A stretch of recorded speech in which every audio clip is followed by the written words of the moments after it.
सी बात है।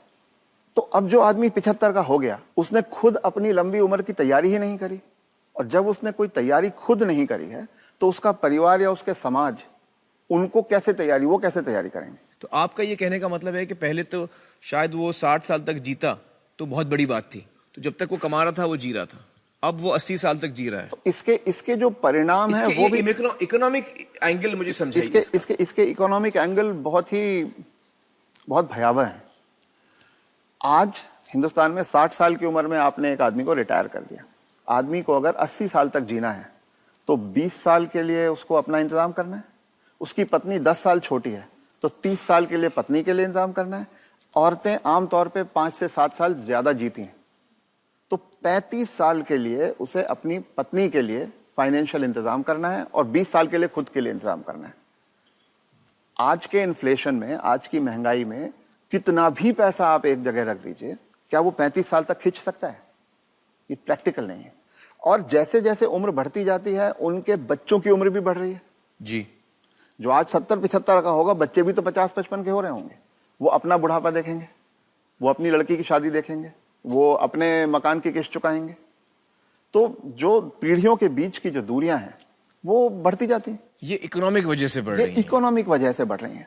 तो अब वो जो कॉन्सेप्ट है कि 60 साल की उम्र में हम रिटायर हो जाएं, उससे बाहर निकलना होगा।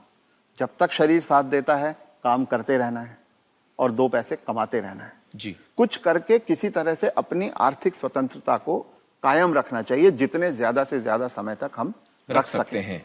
अपने आप को वोकल रखना भी बहुत ज्यादा जरूरी है।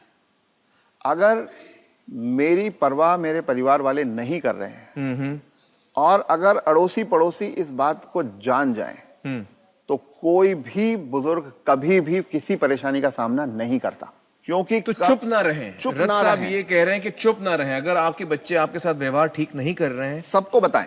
तो आप सबको बताएं। जी। रथ साहब, बहुत सारे जो बुजुर्ग हैं हमारे समाज में, उन पे प्रेशर आता है बच्चों की तरफ से कि आपकी जो जायदाद है या जो घर है या जो प्रॉपर्टी है, जो कुछ भी आपके पास है, वो आप हमारे नाम कर दें। इस पे आप कुछ टिप्पणी देना चाहेंगे?